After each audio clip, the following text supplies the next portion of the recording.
Hello everyone. ये एक bonus video है पाइथन सीरीज में, जिसमें मैं आपको कुछ क्वेश्चंस दिया हूँ प्रैक्टिस करने के लिए।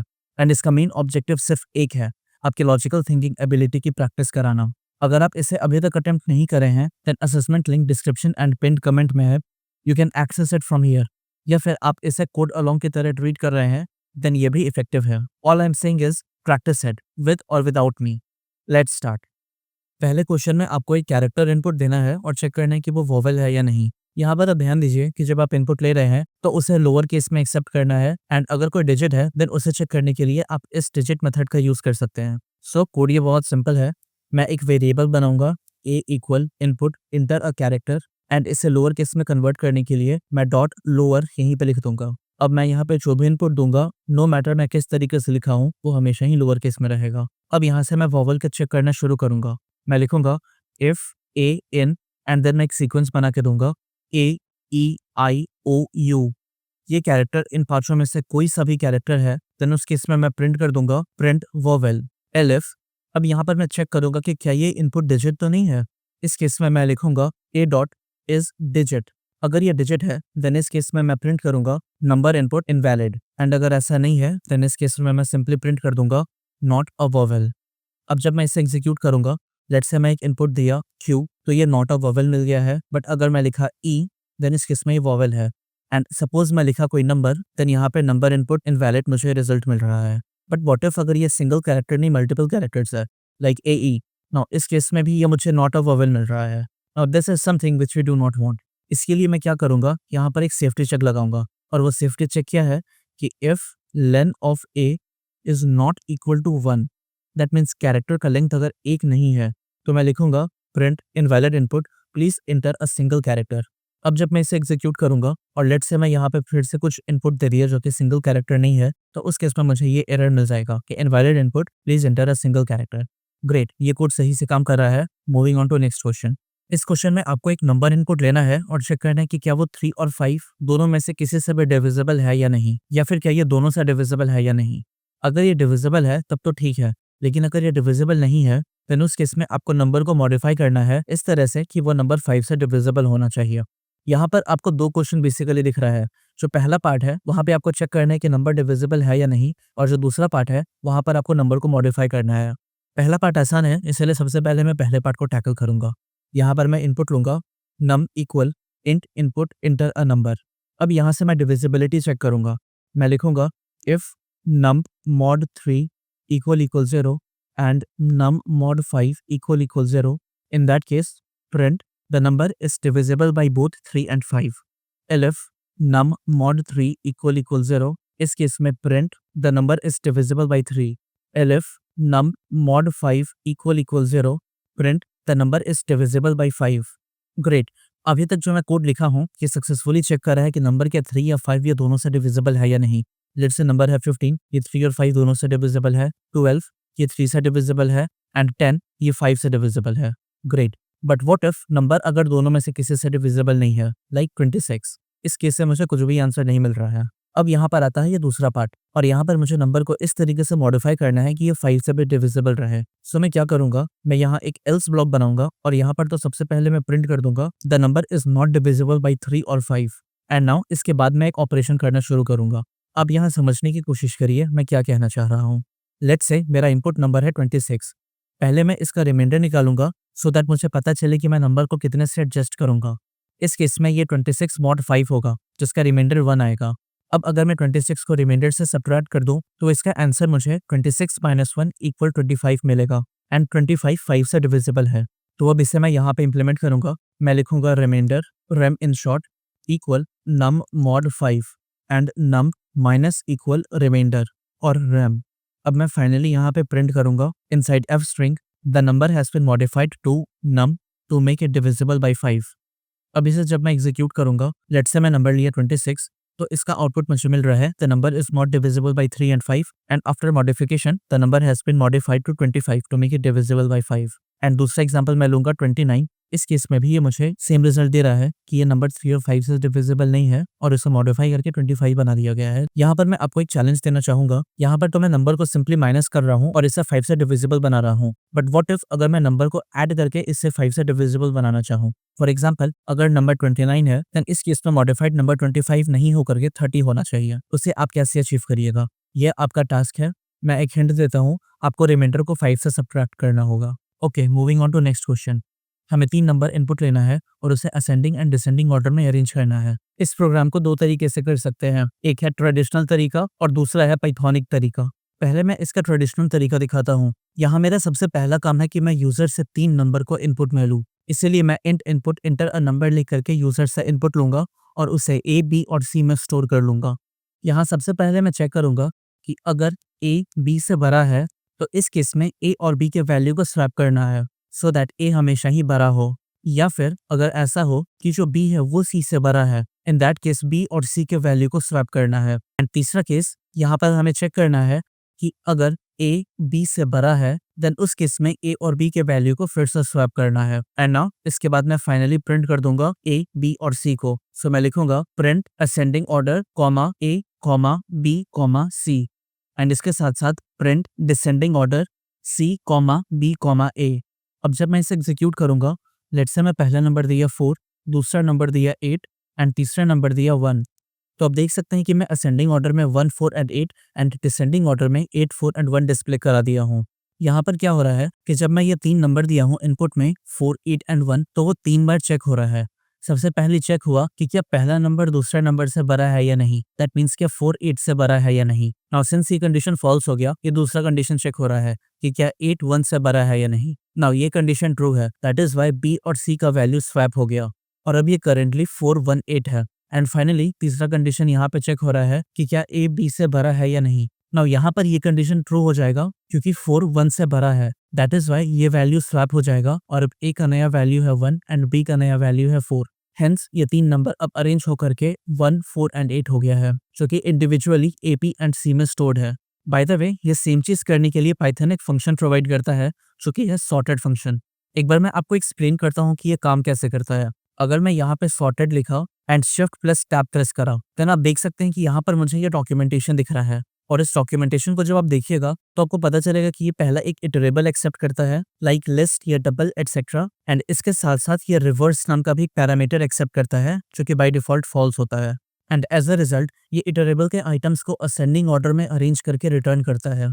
सो एक बार अगर मैं आपको ये डिस्प्ले कराऊं, मैं यहाँ लिस्ट के अंदर पास करूंगा 4, 8 एंड 1 एंड मैं इससे प्रिंट करूंगा। सो मैं यहाँ स्टार्ट में प्रिंट लिखूंगा। जब मैं इसे एग्जीक्यूट करूंगा देन आप देख सकते हैं कि ये एक लिस्ट रिटर्न करा है जो कि इस इटरेबल के एलिमेंट्स को असेंडिंग ऑर्डर में अरेंज करा है।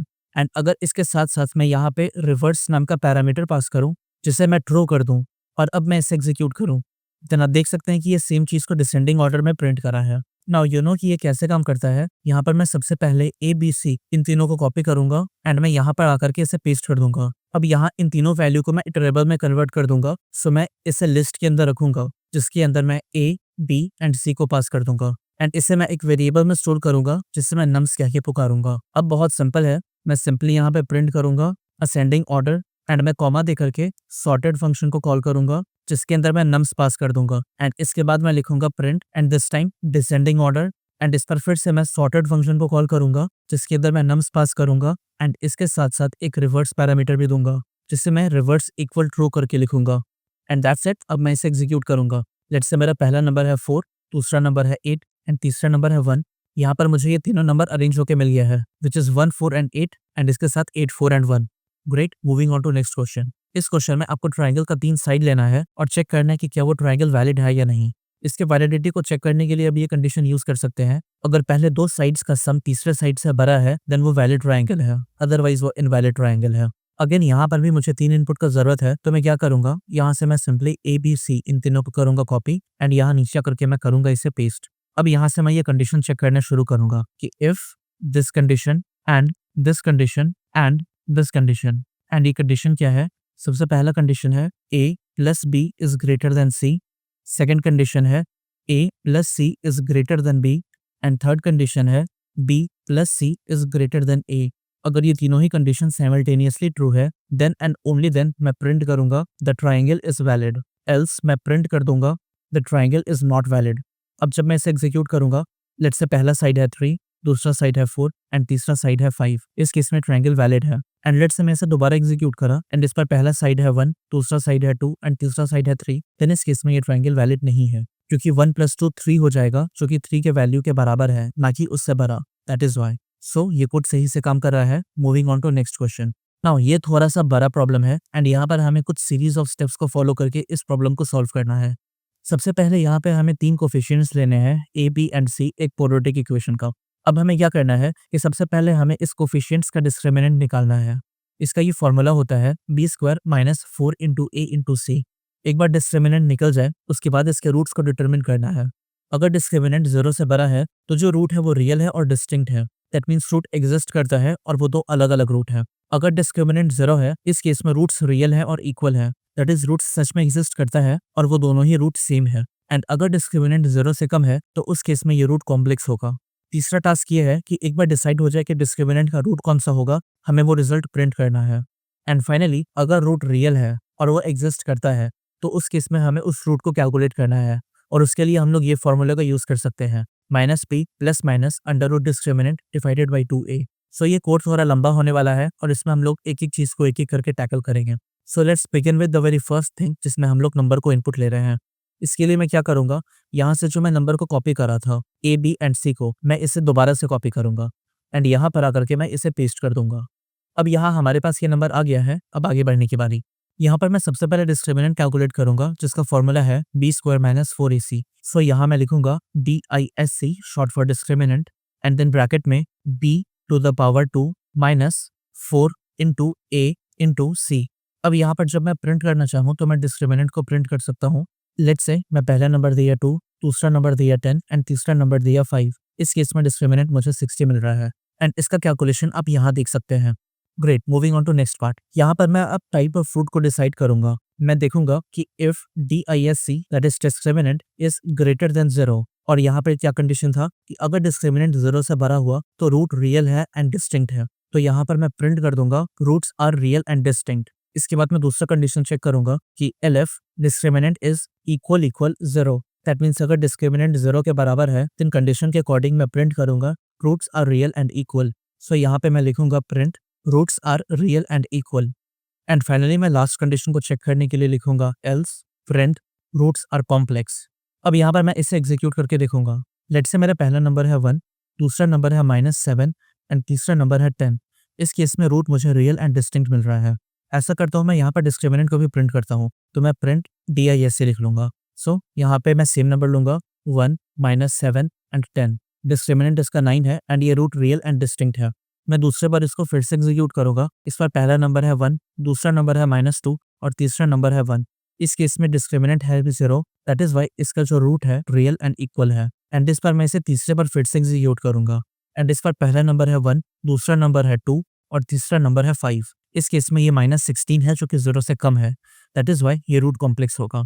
सो ये काम भी मेरा सही से हो गया है। अब जो तीसरा काम मुझे करना है वो ये कि मुझे देखना है कि कौन कौन सा रूट जो है वो रियल है और वो एग्जिस्ट करेगा एंड बेस्ड ऑन दैट मुझे उन रियल रूट्स को कैलकुलेट करना है। तो इसके लिए मैं क्या कर सकता हूँ, मैं एक यहाँ पे नया वेरिएबल बनाऊंगा एंड वो वेरिएबल क्या है, root exist. And by default ये फॉल्स होगा। अब यहाँ पे अगर रूट रियल है तो इस केस में मैं लिख दूंगा root exist equal true. And same चीज यहाँ पर भी मैं लिखूंगा कि अगर ये रियल है तो रूट एग्जिस्ट इक्वल ट्रू। लेकिन अगर ऐसा नहीं है देन इस केस में मैं लिखूंगा रूट एग्जिस्ट इज फॉल्स। अब यहाँ पर अगर ये रूट मेरा एग्जिस्ट करेगा that means if root exist then इस केस में मैं इसके रूट्स को कैलकुलेट करूंगा। एंड इसके लिए आप ये फॉर्मूला देख सकते हैं -p + under root discriminant divided by 2 × a। पहला रूट होगा प्लस साइन को यूज करके एंड दूसरा रूट होगा माइनस साइन को यूज करके। सो इसे मैं यहाँ पे रेप्लिकेट करूंगा। मैं लिखूंगा x1 इक्वल ये होगा numerator and then divided by denominator. Denominator क्या है 2 × a एंड न्यूमरेटर मेरा क्या है ब्रैकेट में -p plus and then bracket में discriminant to the power 0.5 so that इसका ये अंडर रूट निकल सके। एंड x2 भी एग्जैक्टली सेम है, बस एक छोटा सा डिफरेंस है। तो इसे मैं सबसे पहले यहाँ कॉपी करके पेस्ट करूंगा। ये है x2 एंड यहाँ प्लस के बजाय मैं माइनस लिख दूंगा। और अब यहाँ मैं नीचे करके यहाँ पे सिंपली प्रिंट कर दूंगा inside f string roots are and then bracket में x1 एंड ब्रैकेट में x2। अब जब मैं इसे एग्जीक्यूट करूंगा, पहला एग्जांपल है मेरा 1, दूसरा एग्जांपल है -7 एंड तीसरा है 10। इस केस में आप देख सकते हैं कि ये रूट रियल है और डिस्टिंक्ट है और ये दो रूट्स हैं 5 एंड 2। दूसरे केस में मैं लिखूंगा 1 -2 एंड 1 एंड इस बार इसका रूट होगा रियल एंड इक्वल जो कि 1 एंड 1 है। लेकिन अगर मैं एक कॉम्प्लेक्स रूट दे दूं जैसे कि फर्स्ट नंबर है 1, सेकंड नंबर है 2 एंड थर्ड नंबर है 5, इस केस में क्या होगा कि ये जो डिस्क्रिमिनेंट है ये -16 होगा एंड रूट कॉम्प्लेक्स होगा। दैट इज वाई मैं फर्दर कैलकुलेशन नहीं करूंगा। यहाँ मैं कॉम्प्लेक्स रूट को भी निकाल सकता था बट यहाँ क्वेश्चन में मुझे कह रहा है कि सिर्फ वही रूट को कैलकुलेट करना है जो कि रियल है, इसीलिए मैं कॉम्प्लेक्स रूट को कैलकुलेट नहीं कर रहा हूँ। बट अगर आप चाहते हैं तो फिर आप उसे भी कर सकते हैं और वो कैसे होगा वो आप खुद सोचिए। मैं चल रहा हूँ अगले क्वेश्चन की तरफ। यहाँ मुझे एक चार्ट दिया हुआ है जिसमें कुछ सर्टेन नंबर ऑफ कॉल्स दिए हैं जिसके कोरस्पॉन्डिंग कुछ रेट है। मुझे क्या करना है, मुझे इनपुट के फॉर्म में देना है कि मैं कितना कॉल्स अभी तक करा हूँ और उसके कोरस्पॉन्डिंग मुझे जो रेट है वो प्रिंट होकर के मिलना चाहिए। यहाँ पर एक बात का ध्यान दीजिए कि ये जो पहला कंडीशन है फॉर फर्स्ट 100 कॉल्स, इसका रेट तो सिंपल 100 है, लेकिन उसके बाद जो नेक्स्ट 150 कॉल्स है आप इसे ऐसा मत समझिए कि ये 150 कॉल्स है, ये नेक्स्ट 150 कॉल्स है, दैट इज 100 + 150 जो कि 250 कॉल्स रहेगा। और यहाँ पर आप 100 कॉल्स तक का तो रेट कैलकुलेट कर सकते हैं क्योंकि ये आपको चार्ट में दिया है। अब जिसका रेट आपको चार्ट में नहीं दिया है उसे पहले कैलकुलेट करना है और उसके कोरस्पॉन्डिंग रेट को कैलकुलेट करना है एंड फाइनली जो फाइनल रेट होगा उसे डिस्प्ले करना है। यहाँ पर आपको थोड़ा लॉजिकली सोचने की जरूरत होगी, सो मैं आपको इनकरेज करूंगा कि आप पेन पेपर का यूज करके इस क्वेश्चन को सॉल्व करें, स्पेशली तब जब आप बिगिनर हैं।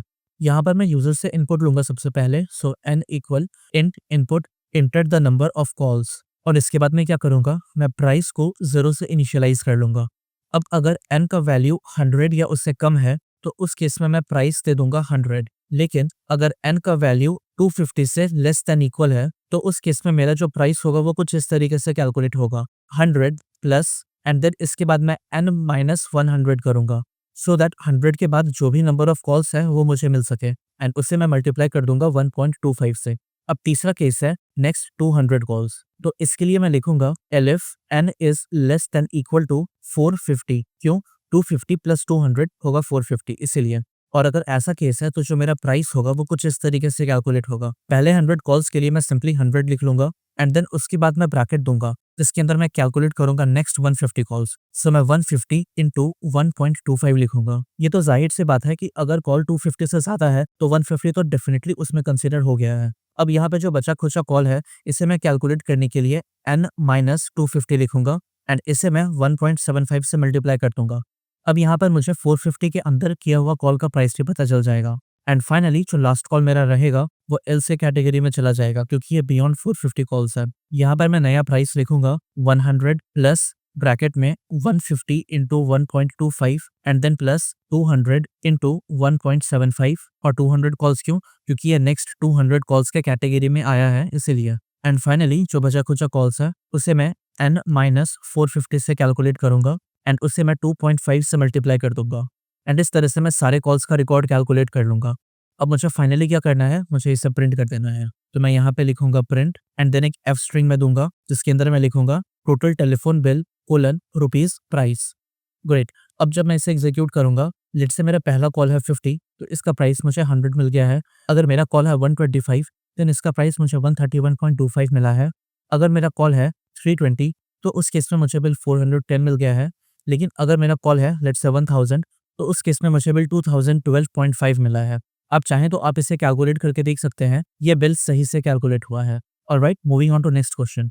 यहाँ पर ये एक चार्ट दिया है जिसमें 4 प्लान है, basic plan, standard plan, premium plan and ultimate plan. जो बेसिक प्लान है इसका फिक्स्ड कॉस्ट ₹200 है और पहले 50 कॉल्स तक ये फ्री होगा एंड उसके बाद ₹1.5 चार्ज होगा। दूसरा स्टैंडर्ड प्लान है, इसका फिक्स्ड कॉस्ट ₹350 है एंड फर्स्ट 100 कॉल्स फ्री होंगे एंड इसके बाद के जो कॉल्स है वो ₹1.25 पर कॉल चार्ज होंगे। थर्ड प्लान जो प्रीमियम प्लान है उसका फिक्स्ड कॉस्ट ₹500 है एंड फर्स्ट 200 कॉल्स फ्री हैं एंड उसके बाद से ₹1 पर कॉल का चार्ज होगा। एंड फाइनली जो अल्टीमेट प्लान है वो फिक्स्ड कॉस्ट है ₹1000 एंड फ्री कॉल्स इसमें अनलिमिटेड है और इसमें कोई भी एक्स्ट्रा चार्ज नहीं है। सो इसे मैं एक एक करके टैकल करूंगा। सबसे पहले तो मैं ये प्लान को डिस्प्ले करूंगा। इसके लिए मैं लिखूंगा print choose a plan and इसके बाद मैं पहला प्लान लिखूंगा। So print 1 Basic plan rupees 200 for 50 free calls, rupees 1.50 per call after.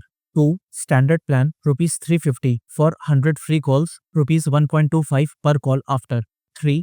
Premium plan and finally rent 4 ultimate plan. Alright, सो यहाँ पे मेरा मेन्यू क्रिएट हो गया है। अब मैं अगला काम करूंगा कि मैं यूजर से इनपुट लूंगा। सबसे पहले तो मैं उसका प्लान देखूंगा कि वो क्या प्लान लिया है एंड देन मैं उसके नंबर ऑफ कॉल्स को देखूंगा कि उसने कितने नंबर ऑफ कॉल्स करे हैं। So plan equal int input enter the plan number जो कि है 1 से 4 के बीच and calls equal int input enter the number of calls made. अब यहाँ से मैं कैलकुलेट करना शुरू करूंगा। अगर मेरा प्लान 1 है, दैट मीन्स अगर वो बेसिक प्लान है, तो उस केस में मेरा जो फिक्स्ड कॉस्ट है वो 200 है एंड फ्री कॉल्स 50 है एंड एक्स्ट्रा चार्जेस 1.5 है। एंड फाइनली जब मैं टोटल कॉस्ट कैलकुलेट करूंगा तो मैं लिखूंगा टोटल कॉस्ट इक्वल और ये होगा फिक्स्ड कॉस्ट अगर calls is less than equal to free calls है, एल्स ये होगा fixed cost plus calls minus free calls. ये कंडीशन है मेरा बेसिक प्लान का। अब मुझे स्टैंडर्ड प्लान को कैलकुलेट करना है तो मैं इतना लिखने के बजाय मैं करूंगा इसे सिंपली कॉपी एंड यहाँ नीचे करके मैं इसे पेस्ट करूंगा। सो ये है मेरा प्लान 2 जो कि होगा standard plan and standard plan क्या बोल रहा है कि 350 है इसका fixed cost and 100 free calls है एंड 1.25 उसके बाद इसका चार्ज है। सो यहाँ मैं 200 के बजाय लिखूंगा 350 as fixed cost, free calls होगा 50 के बजाय 100 एंड चार्ज होगा 1.50 के बजाय 1.25 एंड ये टोटल कॉस्ट तो एज इट इज रहेगा कि अगर ये कॉल्स फ्री कॉल से कम है तो फिक्स्ड कॉस्ट होगा इसका प्राइस, अदरवाइज उससे ज्यादा है तो मैं कैलकुलेट करूंगा fixed cost plus number of calls made minus free calls. Great. अब मैं तीसरे प्लान को असेस करूंगा। तीसरा है प्रीमियम प्लान और ये प्रीमियम प्लान क्या क्या है, 500 fixed cost, 200 free calls and ₹1 पर कॉल। सो यहाँ पे मॉडिफाई करूंगा, ये 200 के बजाय होगा 500, फ्री कॉल होगा 50 के बजाय 200, एक्स्ट्रा चार्ज होगा ₹1 एंड टोटल कॉस्ट तो एज इट इज रहेगा। एंड एक और चीज़ का मैं ध्यान दूंगा कि यहाँ पे मैं 3 बार इफ नहीं लिख करके मैं इसे एलिफ रखूंगा सो दैट ये फालतू का कंडीशन को चेक नहीं करें। और अब फाइनली जब मैं बाहर निकलूंगा तो मैं यहाँ पे एल्स ब्लॉक लिखूंगा और ये एल्स ब्लॉक क्या होगा अल्टीमेट प्लान का। या फिर मैं ऐसा करता हूँ, मैं इसे भी एलिफ में लिखता हूँ और ये मेरा प्लान होगा 4 और इस केस में मेरा रिजल्ट क्या होगा, ये जो टोटल कॉस्ट है वो मेरा सीधे ₹1000 हो जाएगा क्योंकि यहाँ पे कोई भी एडिशनल चार्जेस नहीं है। एंड इसके बाद मैं लिखूंगा एल्स ब्लॉक, ये प्रिंट करेगा इनवैलिड प्लान सेलेक्टेड एंड यहाँ पर जो टोटल कॉस्ट है इसे मैं नन कर दूंगा। यहाँ पर मैं नन क्यों लिखा हूँ, इसका रीजन ये है कि मैं जब फाइनली इसके रिजल्ट को डिस्प्ले कराना चाहूंगा तो मैं कंडीशन कुछ ऐसा बनाऊंगा कि if total calls is not none, that means अगर ये नन नहीं है सिर्फ तभी मैं प्रिंट करूंगा इस टोटल कॉस्ट को।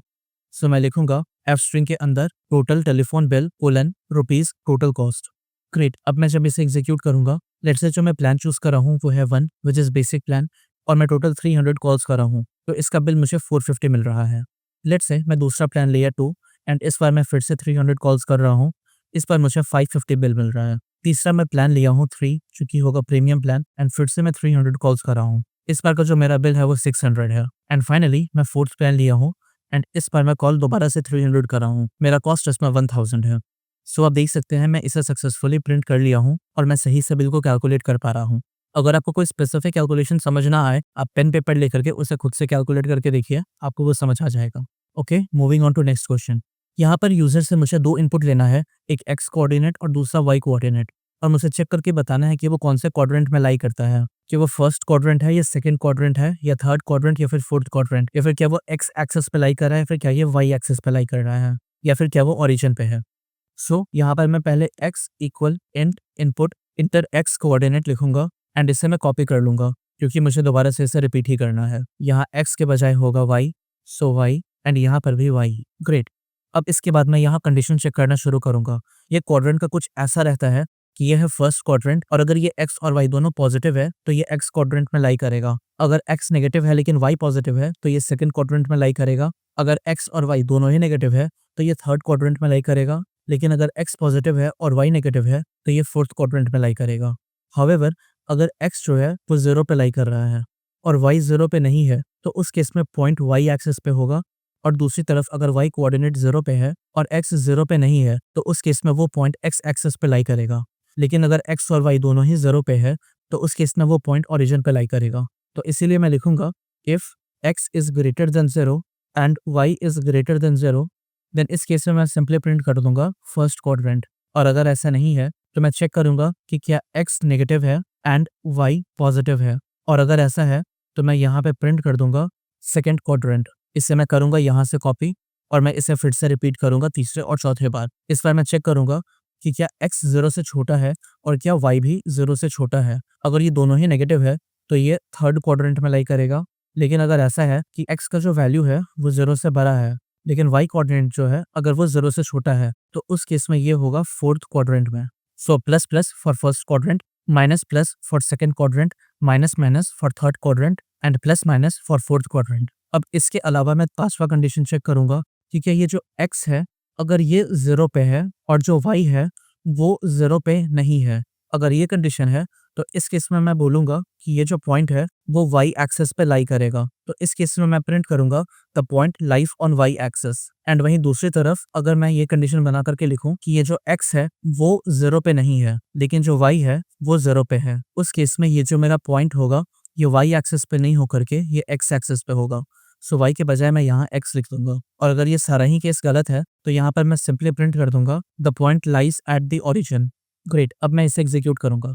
मेरा x कोऑर्डिनेट है 1 एंड y कोऑर्डिनेट है 1, सो ये फर्स्ट क्वाड्रेंट है।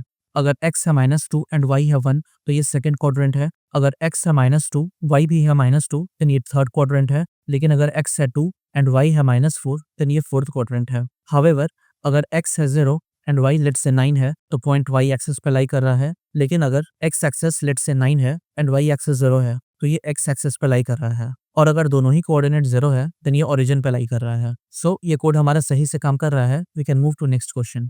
नाउ यहाँ पर हमें ईयरली इनकम के बेसिस पर टैक्स को कैलकुलेट करना है। अगर ईयरली इनकम रुपीज 2,50,000 से कम है तो उसमें कोई टैक्स नहीं है। अगर ये 2,50,000 से 5 लाख के बीच में है तो 5% टैक्स है एक्सीडिंग रुपीज 2.5 लाख। अगर ईयरली इनकम 5 लाख से 10 लाख के बीच में है तो टैक्स रेट 12,500 है और इसके साथ 20% है एक्सीडिंग इनकम पे जो 5 लाख से ज्यादा का होगा। एंड फाइनली अगर मेरा इनकम 10 लाख से ज्यादा का है तो उस केस में जो मेरा टैक्स रेट होगा वो 1,12,500 और उसके साथ साथ 30% होगा on exceeding amount rupees 10 lakh. अब ये कोड भी ज्यादा मुश्किल नहीं है। इसमें मैं क्या करूंगा, सबसे पहले तो मैं यूजर से इनपुट लूंगा उसका income. So income equal float input inter your yearly income. Float value इसीलिए क्योंकि इनकम डेसिमल में भी हो सकता है, लाइक 3.5 लाख, 8.5 लाख एटसेट्रा। अब यहाँ से मैं टैक्स कैलकुलेट करना शुरू करूंगा। मेरा पहला केस होगा कि अगर जो मेरा इनकम है वो less than equal to 250,000 that is 2.5 lakh से कम का है तो इस केस में जो मेरा टैक्स है वो है 0। Elif income less than equal to 5 lakh then उस केस में जो मेरा टैक्स होगा वो है 0.05 फॉर 5% इनटू एंड यहाँ पर मैं इनकम को सब्ट्रैक्ट करूंगा 250,000 से सो दैट वो मैं एक्सीडिंग अमाउंट को कैलकुलेट कर सकूं जिसके ऊपर मैं 5% टैक्स चार्ज करूंगा। नाउ एलिफ अगर इनकम है वो लेस देन इक्वल है 10 लाख के तो इस पर जो मेरा टैक्स होगा वो 12,500 प्लस 0.2 इंटू एंड देन मैं इनकम को सब्ट्रैक्ट करूंगा फिर से 5 लाख से। एंड फाइनली अगर ये मेरा इनकम 10 लाख से भी ज्यादा का है तो मैं यहाँ पे टैक्स कैलकुलेट करूंगा और ये होगा 1,12,500 प्लस 0.3 इंटू एंड देन मैं ब्रैकेट के अंदर लिखूंगा इनकम माइनस 10 लाख और फाइनली मैं यहाँ पे प्रिंट करना चाहूंगा टैक्स को। सो मैं लिखूंगा inside of string the payable tax on your income is rupees, income is rupees tax. Now अब जब मैं इसे एग्जीक्यूट करूंगा, लेट्स से मेरा ईयरली इनकम है 3.5 लाख, सो 350,000 तो यहाँ पे मेरा टैक्स है 5,000 रुपया।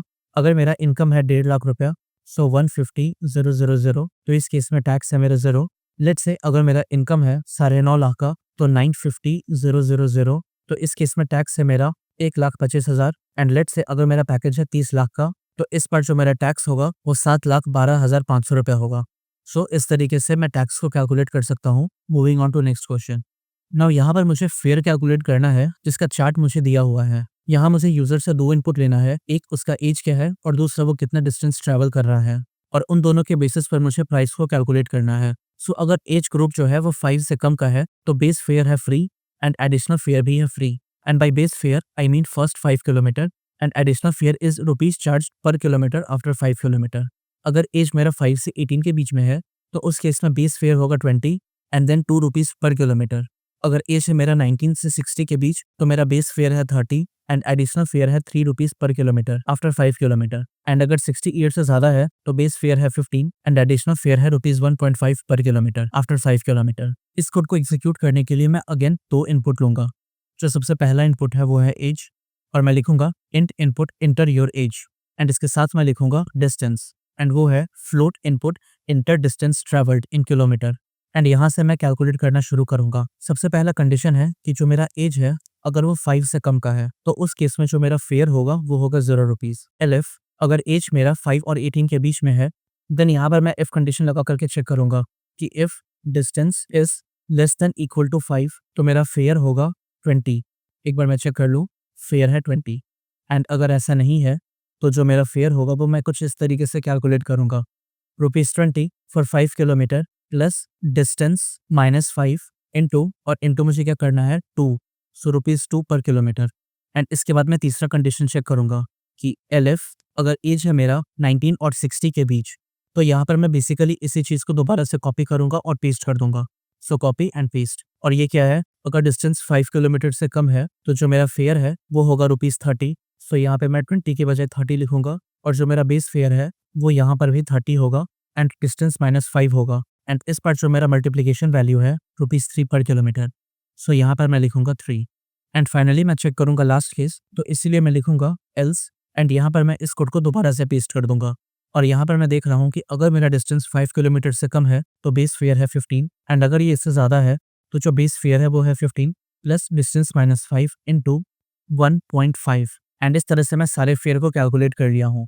अब फाइनली मैं बाहर निकल करके इसे प्रिंट करूंगा। So print inside of string the total fare for your journey is rupees, and then bracket के अंदर मैं फेयर लिख दूंगा। एंड मैं चाहता हूं कि मैं अप टू 2 डेसिमल प्लेस तक ही इसकी एक्यूरेसी को रखूं, सो मैं एक कोलन दे करके .2f लिख दूंगा। इससे क्या होगा कि ये जो रिजल्ट कैलकुलेट होगा, बेसिकली जो फेयर कैलकुलेट होगा, ये हमेशा ही मुझे अप टू 2 डेसिमल वैल्यू तक मिलेगा। सो लेट्स से मेरा एज है 15 एंड मैं डिस्टेंस ट्रेवल करा 5 किलोमीटर, तो इसका बेस प्राइस मुझे मिल गया है जो कि है 20। अज्यूम करता हूँ कि मेरा एज है 55 और मैं डिस्टेंस ट्रैवल करा लेट्स से 85 किलोमीटर, तो इसका प्राइस मुझे 270 मिल गया है।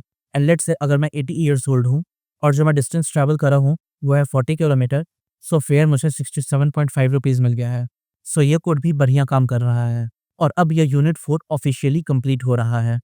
और अगर आपको लग रहा है कि अभी तक ये कोर्स आपके लिए हेल्पफुल है, देन प्लीज़ इस चैनल को सब्सक्राइब करें। आपका सब्सक्रिप्शन मेरे लिए बहुत बड़ा मोटिवेशन है। अभी तक जितने भी वीडियोस मैं बनाया हूँ वो सारे इस प्लेलिस्ट में अरेंज किए हुए हैं। आप इस प्लेलिस्ट को भी बुकमार्क कर लें। नेक्स्ट वीडियो से मैं न्यू यूनिट शुरू करूंगा जिसमें मैं आपको स्ट्रिंग के बारे में डिटेल में बताऊंगा और खूब सारी प्रैक्टिस भी करवाऊंगा। एंड ऑफ कोर्स प्रोजेक्ट, उसे तो मैं कभी नहीं छोड़ने वाला। स्ट्रिंग्स पाइथन का एक बहुत ही पावरफुल कॉन्सेप्ट है। स्ट्रिंग्स का यूज करके आप टेक्स्ट मैनिपुलेट करना सीखेंगे जिसको आप रियल वर्ल्ड एप्लीकेशंस में यूज कर सकते हैं, जैसे कि यूजर इनपुट प्रोसेस करना, फाइल हैंडलिंग करना और even complex pattern matching, AI and machine learning जैसे एडवांस प्रोजेक्ट को समझने एंड बनाने के लिए आपको इनेबल करेगा।